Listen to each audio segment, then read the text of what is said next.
गंगूबाई काठियावाड़ी एक किताब mafia queen इन Mumbai based story है जिसे एस हुसैन ने लिखा है और इसी किताब में बताया गया है गंगूबाई काठियावाड़ी के बारे में। एक 16 साल की लड़की जो मुंबई के रेड लाइट एरिया में आई और एक डॉन के घर बेखौफ होकर घुसी और उसे राखी बांधाई।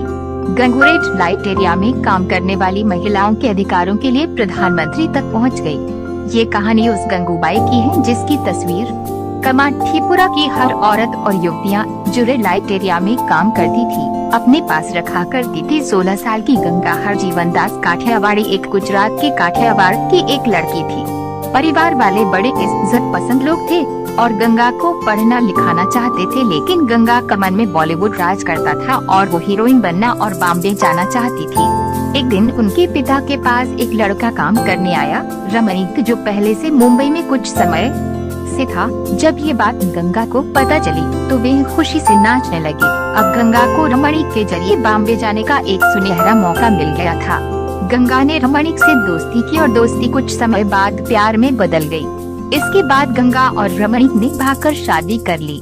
इन्होंने मंदिर में शादी किया। इसके बाद गंगा अपना कुछ सामान और माँ के गहने उठाकर रमणीक के साथ चली गई। ये दोनों मुंबई पहुँचे। कुछ दिन साथ में गुजारने के बाद रमणीक ने गंगा से कहा, जब तक मैं हमारे रहने की जगह नहीं ढूंढ लेता तुम मेरी मौसी के पास रुको।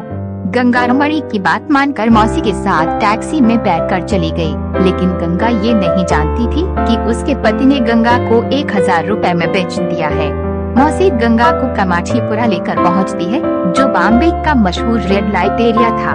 गंगा को जब ये सब पता चला तो गंगा बहुत चीखी चिल्लाई रोई, लेकिन आखिरी में गंगा ने समझौता कर लिया क्योंकि उसे ये पता था कि वह काठियावाड़ वापस नहीं जा सकती, क्योंकि अब उसे उसके घर वाले नहीं अपनाएंगे। बेइज्जती के डर से गंगा ने विरोध छोड़ दिया और वहीं वैश्यालय में रहना शुरू कर दिया। गंगा हरजीवन दास काठियावाड़ी अब गंगू बन चुकी थी और गंगू के चर्चे दूर दूर तक होने लगे। लोग जब भी कमाठीपुरा आते तो गंगू को जरूर पूछते थे।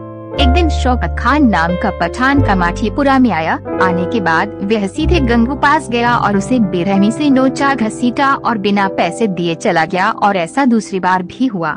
जिसने गंगू को बचाने की कोशिश की, पठान ने उसे बड़ी बेरहमी से केल के घायल कर दिया।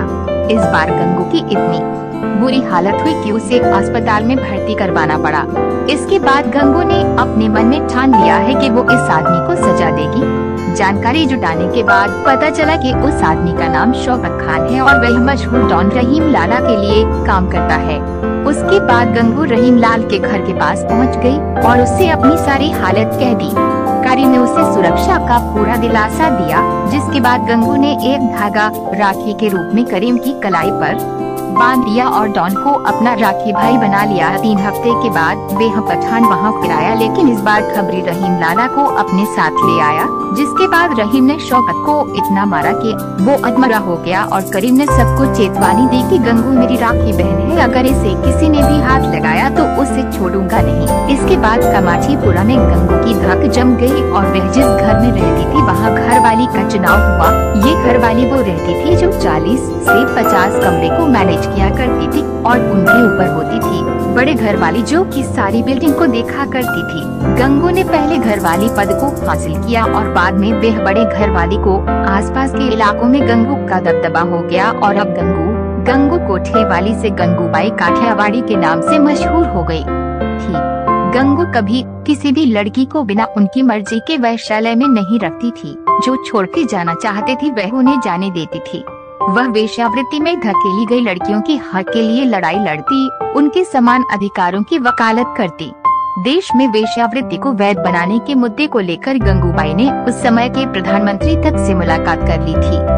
गंगा से गंगूबाई बनने तक का सफर उन्होंने किन रास्तों से होकर तय किया। अगर आपको मेरा ये वीडियो पसंद आया हो तो उसे लाइक, सब्सक्राइब, कमेंट और शेयर जरूर कीजिए। धन्यवाद।